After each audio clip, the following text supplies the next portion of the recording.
जय श्री कृष्णा दोस्तों, आपका हमारे चैनल हिंदी व्रत कथा में स्वागत है। आज हम आपको कार्तिक मास में सुनने वाली सारी कहानियां एक ही वीडियो में बताने जा रहे हैं। तो आइए सुनते हैं कार्तिक स्नान की कहानी। एक बुढ़िया माई थी जो चातुर्मास में पुष्कर स्नान किया करती थी। उसके एक बेटा बहू थे। सास ने बहू को फलाहार बनाने के लिए कहा तो बहू ने खाली टिफिन ही रख दिया। बेटा माँ को पहुँचाने के लिए पुष्कर गया। रास्ते में माँ से बोला, माँ फलाहार कर लो। जहाँ पानी मिला वहीं फलाहार करने बैठ गई। भगवान की कृपा से खाली टिफिन फलों से भर गया। माँ ने फलाहार किया। पुष्कर में रहने के लिए झोपड़ी बनाकर बेटा वापस घर आ गया। रात्रि में श्रावण मास आया और बोला, बुढ़िया माई दरवाजा खोल। तो बुढ़िया माई ने पूछा, आप कौन हो? तो वो बोला, मैं श्रावण मास हूँ। बुढ़िया माई ने तुरंत दरवाजा खोल दिया। बुढ़िया माई ने शिव पार्वती जी की पूजा की, अर्चना की, बेलपत्र से अभिषेक किया। जाते समय श्रावण मास ने बुढ़िया माई को आशीर्वाद दिया और झोपड़ी की एक दीवार सोने की हो गई। भाद्रपद आया, उसने भी दरवाजा खोलने को कहा। बुढ़िया माई ने दरवाजा खोला, सत्तू बनाकर कजरी तीज बनाई। भाद्रपद ने बुढ़िया माई को आशीर्वाद दिया और झोपड़ी की दूसरी दीवार भी सोने की हो गई। अश्विन मास आया, उसने भी दरवाजा खोलने को कहा। बुढ़िया माई ने दरवाजा खोला, पितरों को तर्पण किया, ब्राह्मण भोज कराकर श्राद्ध किया। नवरात्रि आई तो माँ दुर्गा की अखंड ज्योत जलाकर प्रसन्न किया। सत्य की विजय दिवस के रूप में बुराई के अंत की खुशी में दशहरा मनाया। अश्विनी मास में जाते समय प्रसन्न होकर तीसरी दीवार भी बहुमूल्य रत्नों से जड़ कर दी और बुढ़िया माई को सदैव प्रसन्न रहने का आशीर्वाद दिया। इन सब के बाद कार्तिक मास आया, उसने भी दरवाजा खोलने को कहा। बुढ़िया माई ने दरवाजा खोला, अति प्रसन्न मन से कार्तिक स्नान किया, दीपदान कर दिवाली, गोवर्धन पूजा, भैया दूज, गोपाष्टमी, आंवला नवमी मनाई। कार्तिक मास ने जाते जाते आशीर्वाद दिया और झोपड़ी के स्थान पर महल बन गया। बुढ़िया माई गरीबों की सेवा कर भजन कीर्तन में अपना समय व्यतीत करने लगी। बेटा अपनी माँ को लेने आया और माँ और झोपड़ी को पहचान न सका तो पड़ोसियों ने पूछा तो उन्होंने बताया तो बेटा माँ के चरणों में गिरकर बोला, माँ घर चलो। सारे सामान के साथ घर ले आया। सासू माँ के ठाठ देखकर बहू के मन में लालच आ गया। उसने अपनी माँ को भी पुष्कर छोड़कर आने को कहा। उसका पति अपनी सास को भी पुष्कर छोड़कर आ गया, परंतु बहू की माँ की धर्म कर्म में बिल्कुल रुचि नहीं थी। वह 4 समय भोजन करती, दिन भर सोती। 4 मास आए चले गए, जाते समय झोपड़ी गिर गई। बहू की माँ गधी की योनि में चली गई, क्योंकि औरत लक्ष्मी का रूप है और लक्ष्मी की तरह चंचल होनी चाहिए। भगवान की पूजा और अतिथियों का सम्मान और दान पुण्य करना चाहिए। बहू ने कहा, अब माँ को ले आओ। जवाई सा लेने गए तो कहीं नहीं मिली। लोगों ने पूछने पर बताया कि तेरी सास धर्म कर्म कुछ नहीं करती थी, खाती थी, सोती थी, जिससे वह गधी योनि में चली गई। जवाई गधी योनि को बांध कर घर ले आया। पत्नी ने पूछा, मेरी माँ कहाँ है? तो पति ने कहा, तेरे लालच की वजह से तेरी माँ गधी हो गई है। बड़े बड़े विद्वान ब्राह्मण ऋषि मुनियों के पूछने पर उन्होंने बताया कि तेरी सास से स्नान किए पानी से स्नान कराने पर उसे मनुष्य योनि मिल जाएगी। तो बहू ने ऐसा ही किया और उसकी माँ पुनः मनुष्य योनि में आ गई। तो हे राधा दामोदर भगवान, जैसे बुढ़िया माई को दिया वैसा सबको देना। कहता ने सुनता ने हुंकारा भरते ने मेरे सारे परिवार को देना। दूसरे नंबर पर राई दामोदर की कहानी सुनी जाती है। तो आइए सुनते हैं राई दामोदर की कहानी। 2 माँ बेटियां थी। बेटी का नाम राई था। वह बहुत सुंदर और सुशील थी। भगवान कृष्ण की पक्की भक्त थी। एक बार भगवान कृष्ण उसकी परीक्षा लेने हेतु डांसरिया बेचने वाले बनकर आए और आवाज देने लगे। राई अपनी माँ से बोली, मुझे भी डांसरिया चाहिए। माँ बोली, मैं पैसे कहाँ से लाऊं? बाजरी है, वो ले जा। बाजरी के भगवान ने फूंक मारी तो फूस उड़कर राई के आंख में गिर गए। राई जोर जोर से रोने लगी। भगवान वहां से अंतर्ध्यान हो गए। वैद्य का रूप धारण कर कर वहां आ गए। आवाज देने लगे। राई की माँ बाहर आई और बोली, वैद्य जी, मेरी बेटी के आंख में फूस गिर गया है, उसे निकाल दो। भगवान बोले, अगर मैं फूस निकालूं तो उसका विवाह मेरे साथ करना पड़ेगा। राई की माँ तैयार हो गई। सगाई कर दी। कार्तिक शुक्ला की 11 के दिन विवाह निश्चित किया। माँ सोचने लगी, बेटी को क्या दूंगी। सोने की दुकान पर जाकर बोली कि मेरी राई के लिए लौंग व बिछिया गढ़ दे। सुनार बोला, मुझे समय नहीं है, मैं तो कृष्ण भगवान के गहने गढ़ रहा हूँ। हलवाई व बनिया तो जहां भी गई उसको यही जवाब मिला। माँ तो घर आ गई, अब क्या करे। वो घर आई तो झोपड़ी महल में बदल गई। आनंद हो उठा। ठाठ से विवाह की तैयारियां होने लगी। भगवान बारात लाए। माँ ने खूब ठाठ से राई का ब्याह भगवान कृष्ण के साथ कर दिया। भगवान राई को लेके द्वारका गए तो राई महल में ही रहने लगी। दूसरी रानियां चिढ़ने लगी। सावन में राई पियर गई तो भगवान ने सोचा कि तीज भेजूं। 7 जरी के बेस 5 सोने के गुट्टे भी रखे। 2 हंसों को बुलाया और बोले सीधा राई के पीहर जाना और कहीं मत रुकना। राधा रुक्मण को पता चला तो उन्होंने हंसों को अपने महल में बुला के कहा, थोड़े मोती चुग लो। हंस आ गए मोती चुगने लगे। राधा रुक्मण ने सारा सामान निकाल कर उसमें फटे पुराने कपड़े और 5 कांटे रख दिए और पोटली हंसों को दे दी। हंस सामान लेके राई के पास गए तो राई खुशी से नाचने लगी। जैसे ही पोटली खोली 5 उंगलियों में 5 कांटे चुभ गए। राई दुखी हुई। सावन खत्म हुआ तो भगवान लेने आए। राई भगवान से बोली नहीं। भगवान आए तो राई दूर दूर हो जाए। भगवान ने सोचा कोई बात नहीं। राई फिर भी नहीं बोली। इतने पर भी राई भगवान को अपने महल में ही जिमाती, भोजन में दही जरूर देती। एक दिन भगवान बिल्ली बनके दही खा गए। अब राई दही कहाँ से रखे। भगवान गुजरी बनकर दही बेचने आए। राई नीचे जाकर बोली, थोड़ा दही दे दो। गुजरी रूप भगवान बोले, राई तुम उदास क्यों हो? हमने सुना आप भगवान से नाराज हो। राई बोली, तुझे क्या मतलब, तू जा। तो गुजरी रूपी भगवान बोले, हम सहेली जैसे हैं, मन की बात कहो तो मैं किसी से नहीं कहूंगी। राई ने सारी बात कही। सुनते ही भगवान को अचंभा हुआ। वे असली रूप में आ गए। बोले, ये कैसे हुआ? मैंने तो जरी के बेस और 5 गट्टे भेजे थे। भगवान ने हंसों को बुलाकर पूछा, तुम कहीं रुके तो नहीं? हंस बोले, राधा रुक्मण के महल में रुके और कहीं नहीं रुके।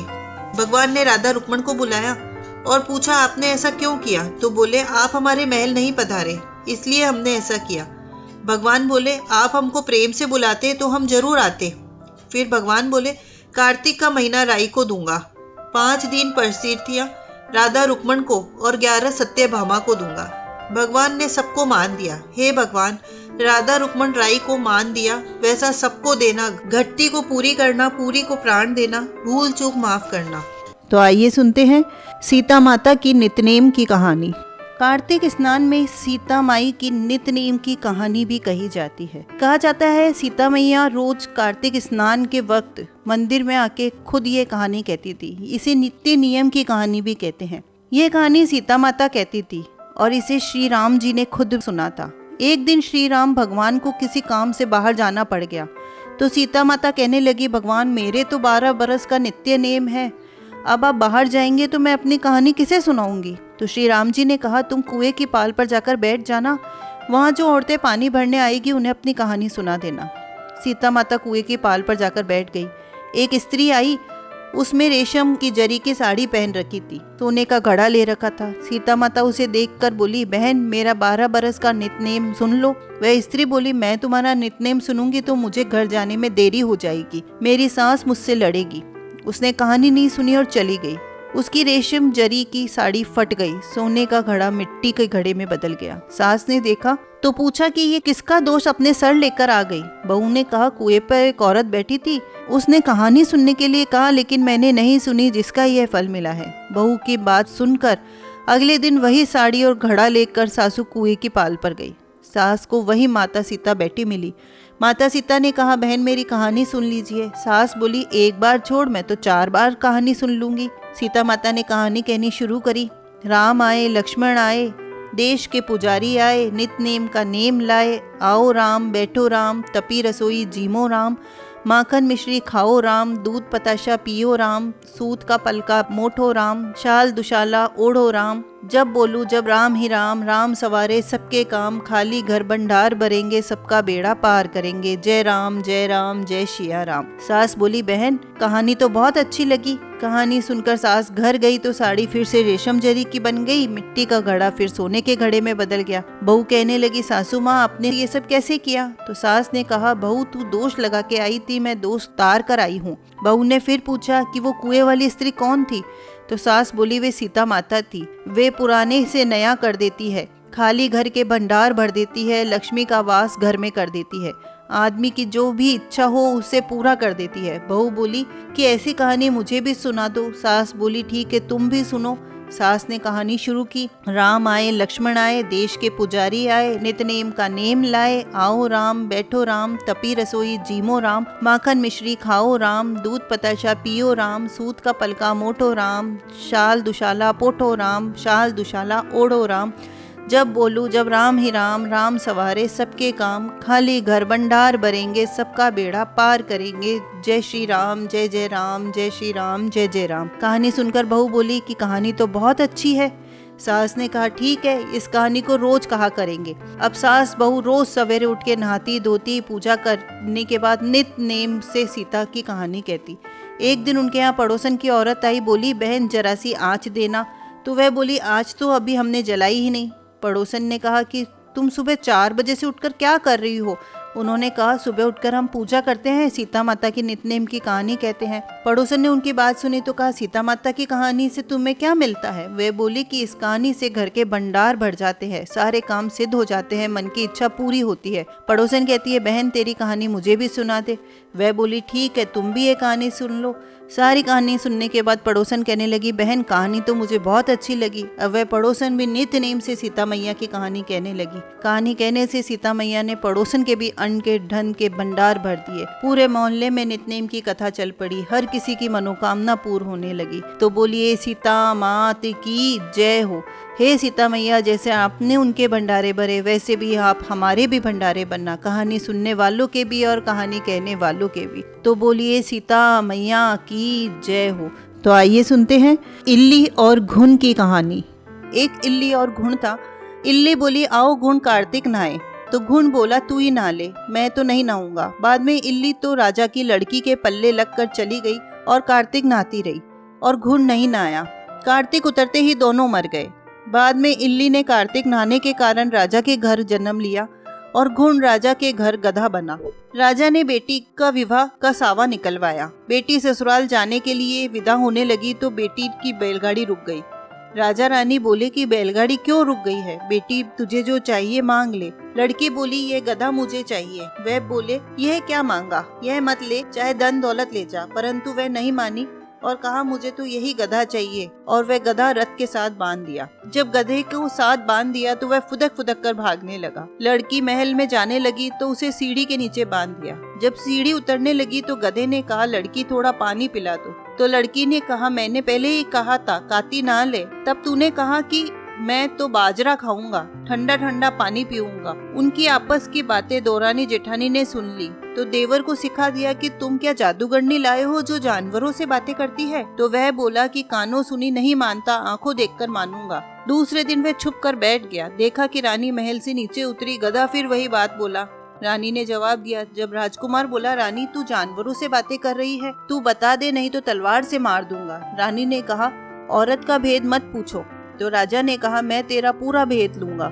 रानी ने कहा पिछले जन्म में मैं इल्ली थी और यह घुन था। तब मैंने कहा था घुन कार्तिक नहा ले, वह नहाया नहीं इसलिए ये गधा बन गया। मैं रानी के पल्ले से लगकर कार्तिक नहाई इसलिए मैंने राजा के घर जन्म लिया। यह बात सुनकर राजा ने कहा कि कार्तिक के नहाने का क्या फल है? तो रानी ने कहा कि कार्तिक नहाने से मैं आपके घर में राजपाट कर रही हूँ। तब राजा ने कहा कि इतना फल है तो हम दोनों अब जोड़े से नहाएंगे, दान पुण्य करेंगे, जिससे आगे हमें और सुख मिले। दोनों जने कार्तिक स्नान करने लगे। राजा के घर में बहुत धन संपत्ति हो गई। हे कार्तिक महाराज, हे राई दामोदर भगवान, जैसा इल्ली को सुख दिया वैसा सबको देना। कहते ने सुनते ने हुंकारा भरते ने मेरे सारे परिवार को देना। तो आइए सुनते हैं कार्तिक मास की तुलसी माता की कहानी। कार्तिक महीने में सब औरतें तुलसी माता को सींचती। सब तो सींच कर आती, परंतु एक बुढ़िया आती और कहती कि हे तुलसी माता सत की दाता, मैं तेरा बिरला सींचती हूँ, तू मुझे बहू दे, पीताम्बर की धोती दे, मीठा मीठा घास दे, बैकुंठा का बास दे, चटक की चाल दे, पटक की मौत दे, चंदन को काट दे, साई को रास दे, दाल भात को पुरसन दे, ग्यारस की मौत दे, कृष्ण भगवान को कांधो दे। तब तुलसी माता यह सब सुनकर सूखने लगी। तो भगवान ने पूछा कि हे तुलसी, तुम क्यों सूख रही हो? तुलसी माता ने कहा कि एक बुढ़िया रोज आती है और यही बात कह जाती है। मैं सब बात तो पूरी कर दूंगी, लेकिन कृष्ण का कंधा कहाँ से दूंगी? तो भगवान बोले कि जब वह मरेगी तो मैं अपना कंधा दे आऊंगा, तो बुढ़िया माई से कह देना। बाद में बुढ़िया बाई मर गई। सारे गांव वाले इकट्ठे हो गए, बुढ़िया को ले जाने लगे। वो इतनी भारी हो गई कि किसी से भी नहीं उठी। सब कहने लगे ये तो इतनी पूजा पाठ करती थी, पाप नष्ट होने के लिए माला फेरती थी, फिर भी भारी हो गई। बूढ़े ब्राह्मण के वेश में भगवान आए। सबने पूछा कि यहाँ कैसी भीड़ हो रही है। तब आदमी बोले कि ये बुढ़िया माई मर गई, पापण थी जो किसी से भी नहीं उठती। तो भगवान ने कहा कि मेरे को एक बात इसके कान में कहने दो, उठ जाएगी। तो भगवान ने कान में जाकर कहा, बुढ़िया माई मन की निकाल ले, पीताम्बर की धोती ले, मीठा मीठा घास ले, बैकुंठा का बास ले, चटक की चाल ले, पटक की मौत ले, दाल भात को पुरसन ले, कृष्ण भगवान को कांधा ले। यह सुनते ही बुढ़िया माई हल्की हो गई। भगवान उसे अपने कंधे पर ले गए, उसे मुक्ति मिल गई। हे तुलसी माता, जैसे उसकी मुक्ति की वैसी सबकी करना, जैसे आपने कृष्ण भगवान का कांधा दिया सबको दिलाना। तो दोस्तों, आपको ये कहानी अच्छी लगी हो तो प्लीज लाइक करें, कमेंट करके हमें प्रोत्साहित करें और हमारे चैनल को सब्सक्राइब करें। धन्यवाद। तो आइए सुनते हैं पीपल पतवारी की कहानी। कार्तिक स्नान में सुबह जब मंदिर जाते हैं तो पीपल और पतवारी की पूजा करना भी अनिवार्य है। जो लोग कार्तिक स्नान करते हैं उन्हें पीपल और पतवारी की पूजा करके उन्हें दीपदान जरूर करना चाहिए और उनकी कहानी सुननी चाहिए। तो आइए सुनते हैं पीपल पतवारी की कहानी। एक गुजरी थी, उसने अपनी बहू से कहा तू दूध दही बेच आ। वो दूध दही बेचने लगी। कार्तिक का महीना था, वहाँ पर सब औरतें पीपल सींचने आती थी, तो वह भी वहीं बैठ गई। औरतों से पूछने लगी कि तुम क्या कर रही हो। तो औरतें बोली हम तो पीपल पतवारी सींच रहे हैं। तो उसने कहा इससे क्या होता है। औरतों ने जवाब दिया कि इसके करने से अन्न धन मिलता है, वर्षों का बिछड़ा हुआ पति मिलता है। तो उस गुजरी ने कहा तुम तो पानी सींच रही हो, मैं दूध दही से सींचूंगी। और बेचने के दूध दही से पतवारी सींचती और पीपल सींचती। उसकी सास रोज कहती कि तू दूध दही बेचकर पैसे ला कर दे। तो उसने कहा महीना पूरा होगा तो पैसे आ जाएंगे। पूनम के दिन गुजरी की बहू पीपल पतवारी के पास धरने जाके बैठ गई। पीपल पतवारी ने पूछा तू यहाँ क्यों बैठी है। उसने कहा मेरी सास दूध दही के पैसे मांगती है। तो पीपल पतवारी ने कहा मेरे पास पैसे नहीं है, ये भाटे डंडे पान धतूरे हैं, ले जा। और वह ले जाके उसने गुल्लक में रख लिए। जब सास ने पूछा बहू पैसे लाई। तो गुजरी ने कहा मैंने पैसे गुल्लक में रखे हैं। तो सास ने गुल्लक देखा तो सास देखती ही रह गई, उसमें हीरे मोती जगमगा रहे हैं, पत्तों का धन हो गया है। सास बोली बहू इतना पैसा कहाँ से लाई है। बहू ने आकर देखा कि वहाँ तो बहुत सारा धन पड़ा हुआ है। तो गुजरी की बहू ने कहा सासू जी मैंने तो 1 महीना दूध दही से पीपल पतवारी सींची, मैंने उससे धन मांगा तो उसने भाटे डंडे पान धतूरे दे दिए और वही मैंने गुल्लक में रख दिए और ये हीरे मोती हो गए। तो सासू जी ने कहा अब की बार मैं भी पीपल पतवारी सींचूंगी। सासू दूध दही को बेच आती और हांडी धोकर पीपल पतवारी में सींच आती। बहू से कहती तू मुझसे पैसे मांग। तो बहू कहती कि सासू जी कोई बहू भी सासू से हिसाब मांगती है क्या। सासू जी महीने में आखिरी में पीपल पतवारी पर जाके धरने देकर बैठ गई और पीपल पतवारी ने उन्हें भी भाटे डंडे पान धतूरे दे दिए। सासू ने घर आके उसे गुल्लक में रख दिया। फिर बहू ने खोलकर देखा तो उसमें कीड़े कचरे हो रहे हैं। बहू ने सास से कहा कि यह क्या है। सास देखकर बोली कि पीपल पतवारी ने तो तेरे को तो अन्न दिया, धन दिया और मुझे कीड़े मकोड़े दिए। तो पीपल पतवारी बोली कि बहू तो निस्वार्थ सींचती थी और तू सासू जी धन की भूखी सींचती थी। इसलिए हे पीपल भगवान पतवारी माता जैसे बहू पर प्रसन्न हुए वैसे सब पर प्रसन्न रहना। कहने ने सुनते ने हुंकारा भरते ने सबकी मनोकामना पूर्ण करना। कार्तिक मास में शालिग्राम जी, तुलसी विवाह, ये सब कहानियां जरूर सुननी चाहिए। तो आइए सुनते हैं शालिग्राम जी की कहानी। एक बुढ़िया थी। कार्तिक मास में वो पुष्कर स्नान का विचार कर पड़ोसन से बोली मैं पुष्कर जा रही हूँ, तुम मेरे शालिग्राम जी को रख लो। पड़ोसन बोली मुझे सेवा पूजा नहीं आती है, बताओ वैसे मैं कर दूंगी। बुढ़िया बोली सवेरे इनको उठाना, गंगा से लोटा भरकर पानी लाना, आते समय बगीचे से पुष्प तुलसी लाना, भगवान को जल व कच्चे दूध से नहलाना, चंदन लगाकर पुष्प तुलसी चढ़ाना, दूध का भोग लगाना, दोपहर को रसोई जो भी बने उसका भोग लगाना, शाम को दिया जलाना, ऐसे सेवा पूजा करना। कहकर वह चली गई। पड़ोसन ने बुढ़िया माई के कहे अनुसार किया, पर भगवान की थाली में भगवान जीमते ही नहीं, दूध पिया ही नहीं। ये देख वो चिंता में पड़ गई। बोली आपकी मालकिन आएगी तो कहेगी कि मेरे भगवान को दुबला कर दिया, अभी 1 महीना है, आप जीम लो तो मैं भी जीमूं। वह भूखी बैठी रही। भगवान ने सोचा अब तो दर्शन देने पड़ेंगे। छोटा सा मोर मुकुट पीताम्बरधारी रूप लेकर पाटे पर बैठ गए। दूध पी लिया, जीम लिया, रोज ऐसा ही होता। एक दिन भगवान ने कहा कि मैं गाय चरा लाऊं। तो पड़ोसन बोली थोड़े दिन तो रहोगे, क्यों जाते हो। तो भगवान माने नहीं। हाथ में सोने की लाठी, कंधे पर हीरे मोती का पीताम्बर डाल गाय चराने जाते। महीना बीता, बुढ़िया माई घर आई। स्नान ध्यान से निमट के सोचा कि सालीग्राम जी को ले आऊं। पड़ोसन के गई। पड़ोसन बोली, सालीग्राम जी को शाम को आएंगे तब ले जाना। बुढ़िया सालीग्राम जी के लिए जिद करने लगी। झगड़ा हो गया, लोग इकट्ठे हो गए। पड़ोसन बोली, बुढ़िया को समझाओ, 1 महीना निकाला, जैसे तैसे शाम तक का भी सब्र रख ले। बुढ़िया धरना देकर बैठ गई। शाम पड़े भगवान आए। गाय उनकी जगह छोड़कर भगवान मंदिर में विराज गए। पड़ोसन बुढ़िया से बोली, ले जाओ तुम्हारे भगवान। और भगवान से बोली, भगवान बुढ़िया को भी रूप दिखा दो, नहीं तो मेरे प्रति ये अंधविश्वास ही रखेगी। भगवान ने मोर मुकुट, पीताम्बर धर, हाथ में सोने की लाठी लेकर दर्शन दिया। तो भगवान ने भोले भक्तों को दर्शन दिए। हे भगवान, वैसे ही सभी को देना। बोलिए पीताम्बर धारी की जय हो, मोर मुकुट धारी की जय हो। तो दोस्तों, आपको ये कहानी अच्छी लगी हो तो प्लीज़ लाइक करें, कमेंट करके हमें प्रोत्साहित करें और हमारे चैनल को सब्सक्राइब करें। धन्यवाद।